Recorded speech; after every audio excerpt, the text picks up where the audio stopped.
Je suis venu ici pour représenter M. Mansour Sy, ministre en charge du travail, n'est-ce pas, à cette assemblée générale constitutive de la coopérative des femmes tanneuses de Guédiawaye. Alors cette assemblée générale fait suite, n'est-ce pas, à la journée de sensibilisation, n'est-ce pas, des femmes tanneuses qui a eu lieu le 28 janvier. Donc je voudrais donc à cette occasion magnifier, n'est-ce pas, le suivi méthodique qui a été fait par donc, les dirigeants et les militants de l'UNSAS, suivi donc des recommandations issues, n'est-ce pas, de cette journée de sensibilisation. Car il s'agissait, n'est-ce pas, de discuter sur les voies et moyens, n'est-ce pas, de faire en sorte que les femmes tanneuses puissent bénéficier, n'est-ce pas, du travail décent. Parce que comme vous le savez, le travail décent, n'est-ce pas, est donc un travail, n'est-ce pas, qui recommande, n'est-ce pas, d'abord un emploi stable, ensuite des revenus suffisants, une protection sociale garantie, mais également la garantie du dialogue social. Donc ce sont les 4 piliers, n'est-ce pas, du travail décent. De l'accompagnement que le BIT donne à l'UNSAS pour appuyer les femmes tanneuses de Guédiawaye. Cette étape est l'étape en tout cas de l'organisation de ces femmes en coopérative pour améliorer en tout cas leurs conditions de travail et leurs conditions enfin, d'existence, parce que les deux vont ensemble. Si vous voulez, l'accompagnement que l'UNSAS a demandé au BIT, le BIT l'a accompagné avec beaucoup d'intérêt parce que, comme vous le savez, le BIT milite pour, comme l'a dit tout à l'heure le conseil technique du ministère, pour la promotion du travail décent pour tous, pour les hommes et les femmes, pour les jeunes et les personnes les moins jeunes. Donc nous avons accompagné l'UNSAS en allant visiter d'abord le site où travaillent ces femmes, ces braves femmes tanneuses.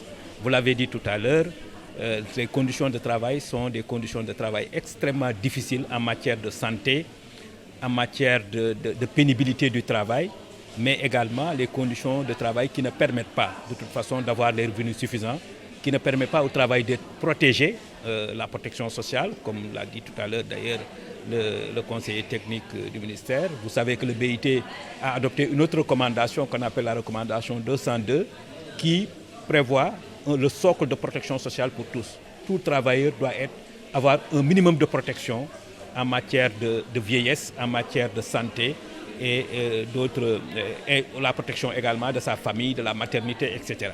Donc voilà pourquoi le BIT a accompagné l'UNSAS jusqu'à aujourd'hui, où les femmes sont en train de s'organiser en coopérative pour pouvoir mener à bien leur activité.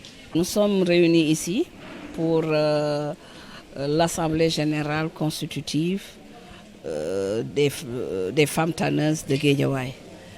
Donc comme vous le savez, on était là il y a un mois. Donc c'était un peu pour un forum sur l'entreprise coopérative. Donc notre accompagnement avec les femmes tanneuses ne date pas d'aujourd'hui. Vous savez que l'UNSAS a inscrit dans ses projets et programmes syndicaux la syndicalisation du secteur informel et l'offre de services. Et à l'intérieur de ce programme, donc, nous avons un projet intitulé Économie informelle, économie sociale. Parce que pour nous, au niveau de l'UNSAS, nous sommes en train de développer l'économie sociale et solidaire, parce que nous pensons que c'est un levier important qui pourra faciliter la transition de l'économie formelle vers l'économie informelle, qui est aujourd'hui à l'ordre du jour des agendas syndicaux. Et surtout au niveau du BIT qui a eu en 2005 donc, une recommandation sur la recommandation 204 sur la transition de l'économie informelle vers l'économie formelle. Et dans les outils de l'économie sociale et solidaire, donc, nous avons choisi l'entreprise coopérative parce qu'à cause de ses valeurs et principes qui rejoignent un peu les valeurs du syndicat et aussi, en fait, c'est la forme d'organisation la plus structurée. Voilà, donc nous, comme je disais, au départ, c'était à partir d'une coopération syndicale avec nos camarades de la CSN du Québec et ensuite de l'Institut CFDT de Belleville. Et là, le BIT vient en fait accélérer le processus de la transition en nous accompagnant surtout dans l'organisation, la structuration de ces organisations des femmes-là dans la société coopérative. Bon, ce que nous attendons, en fait, surtout ce que nous visons, c'est la promotion du travail décent. Comme l'a dit tout à l'heure monsieur le conseiller technique, parce qu'en fait, nous voulons promouvoir le travail décent pour que ces femmes-là aient plus de revenus pour mener une vie décente, améliorer leurs conditions de travail. On va jouer aussi sur leurs droits, la protection sociale, favoriser le dialogue social et déjà elles y sont parce que la plupart du temps ce sont des conseillères, elles dialoguent avec les mairies. Ce qu'on déplore seulement, c'est que malheureusement on n'a pas vu la mairie avec cette journée d'envergure. Donc on a envoyé des invitations, mais on ne sent pas encore les collectivités locales.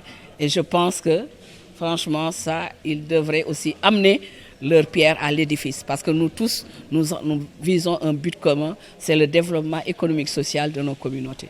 Leral.net, s'informer en temps réel. Site d'information exclusive numéro 1, www.leral.net. Un nouveau look de Leral.net, une valeur sûre du journalisme en ligne. 12 journalistes, des reporters sur le terrain, dont des anciens éléments, des renseignements généraux pour les investigations, des enquêtes fouillées, des reportages chocs et une rubrique People riche en infos, sans oublier la Web TV.